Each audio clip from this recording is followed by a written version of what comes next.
नमस्कार, सोशल संवाद में स्वागत है। हालांकि इस खबर को बताने में दुख भी होता है। इस तरह की खबरों से शहर का और अपने आसपास इलाके की एक तरह से बदनामी होती है। जब हम ये कहते हैं कि जादू घोड़ा क्या जामताड़ा के रास्ते पर है, लेकिन केवल जादू घोड़ा ही नहीं, आसपास की पूरे इलाका साइबर फ्रॉड गिरोह जो है वहां पर एक्टिव है। घाटशिला, मुसाबनी और आसपास के जो हसनबनी, ये पूरा एक लंबा चौड़ा जो ग्रामीण इलाका है, यहाँ पर युवाओं को या गुमराह करके या कोई गिरोह सक्रिय है, इसमें कहीं ना कहीं काफी बड़ी संख्या में युवा जो है एक्टिव है। पिछले दिनों जो खबर आई थी वो दिल्ली पुलिस यहाँ पर आकर रेड की थी, उसके जरिए आया था। लेकिन ये आज की जो खबर है वो घाटशिला थाना से होकर निकल आई है। कल घाटशिला थाना में 3 युवाओं को थाना बुलाया गया था, पूछताछ किया गया। हालांकि गिरफ्तारी नहीं हुई, लेकिन जो है उनका भी इन्वॉल्वमेंट साइबर फ्रॉड में था और थाना को पता है कि बड़े लेवल पर जो है उनके लिए अभी सबसे बड़ी चुनौती जो है वो साइबर फ्रॉड है। इसलिए कि कहे जा रहे हैं, कई ग्रामीणों ने कहा कि भाई सुबह होते ही बच्चे लैपटॉप और मोबाइल लेकर जंगलों के तरफ, जहां सुनसान इलाका, वहां बैठ जाते हैं और पता नहीं क्या करते हैं, कहीं उच्च स्थान पर। यहाँ तक कि जो हाईवे में होटल है जहां चलता नहीं है, खाली है, वहां आप बड़ी गाड़ियों का काफिला देखेंगे और वहां लैपटॉप पर कुछ ग्रामीण युवा काम करते रहते हैं। मतलब साइबर फ्रॉड इस तरीके से बढ़ता जा रहा, अपने जंजाल में घिरते जा रहा है कि क्या कुछ कहा जाए। जो बुजुर्ग हैं, जो बड़े लोग हैं, इस बात को लेकर उन्हें चिंता खाई जा रही है। बच्चे जो है वो चकाचौंध में फंसते जा रहे हैं, देख रहे हैं कि बगल वाले घर जो है साइबर फ्रॉड करने के जरिए मकान नए नए बन जा रहे हैं, गाड़ियां नई नई बदल ली जा रही है, जबकि कोई नौकरी नहीं है, कोई बिजनेस नहीं है। आखिर ये पैसे आ कहां से? ये बड़ा चिंता है। अभी तक लॉटरी और नशे के कारोबार को लेकर ये सारी चीजें होती रही हैं, एक पहले से ही चिंता बनी हुई थी।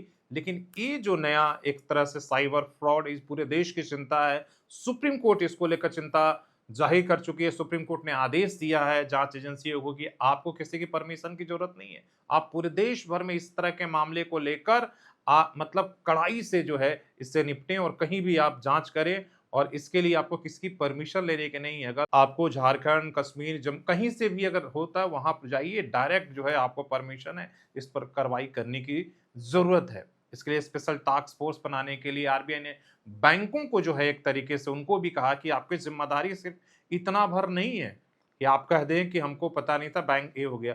आप भी अगर शक हो रहा है किसी भी अकाउंट में पैसे आने का या जाने का, आप तुरंत जो है उस पर रोक लगाइए, एक्शन लीजिए। अगर शक हो रहा है कि इस अकाउंट खोला गया और कहां से इतने पैसे आ रहे हैं, इसलिए कि आजकल क्या हो रहा है कि जिसको जानकारी नहीं है उस ग्रामीणों के नाम पर अकाउंट खुलवाकर और उनके अकाउंट में कुछ पैसे के लालच के, देखिए इतने पैसे आएंगे, इतना कमीशन देंगे, और बाकी पैसे निकलवा लिए जा रहे हैं। इस तरह तरह के चाल हो रहे हैं। तो कल घाटशिला में कुछ युवाओं को उठाया गया, उनसे बातचीत हुई, उनको पुलिस ने काफी देर तक जो है पूछताछ किया और इसके बाद छोड़ दिया। हालांकि मैं एक युवा हैं, मैं नहीं चाहता हूँ कि उनके फोटो और नाम आपको भी बताऊं, इसलिए कि भी उनके कैरियर है। सभी 18 साल, 19 साल, 20 साल के युवा है, लेकिन उनका अपराध इससे कम नहीं हो जाता।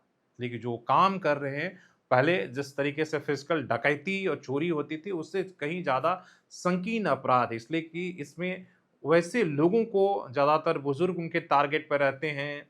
वैसे लोग जो कम थोड़ा सा डिजिटली, उनको विश्वास में लेकर कभी बिजली कटौती के नाम पर, कभी जो है हेल्प का, आप पेंशन के नाम पर, वैसे लोगों को आप अकाउंट से सीधे डकैती डालकर पैसे निकाल रहे थे। बड़ी चिंता के विषय है और आने वाले समय में अगर स्थानीय प्रशासन इसके लिए, अगर अभी से इसके लिए स्पेशल टास्क फोर्स बनाकर ऐसे लोगों की गिरफ्तारी नहीं की गई, अगर उन्हें खत्म नहीं किया गया, तो मान के चलिए कि दुनिया भर में जिस तरीके से जामताड़ा को लेकर बदनामी हुई, फिर से एक बार झारखंड को शर्मिंदगी, घाटशिला और आसपास के जो इलाके हमने बताया, वो धीरे धीरे फैलता जा रहा है। इसलिए कि देख रहा है कि उस गांव में इस तरह से विवाह कर रहे हैं और वो काफी बाइक लेकर, गाड़ियां लेकर, और इस तरीके से जो है उनकी चकाचौंध को देखकर फिर दूसरे, तीसरे, चौथे, इस तरह से गांव में फैलते जा रहा है। और कहीं ना कहीं इस बात का है कि कई बड़े ग्रोह सक्रिय हैं जो युवाओं को इस तरीके से ट्रेनिंग देकर, उन्हें लालच देकर इन कामों में लगाए हैं। इसके लेकर जल्द आपके सामने और भी बहुत सारे तथ्य रखा जाएगा।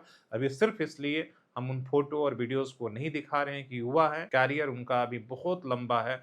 अगर उन्होंने किसी भी झांसे में आकर ये काम कर रहे हैं, तो थोड़ा-सा वो इस बात से संभल जाएँ।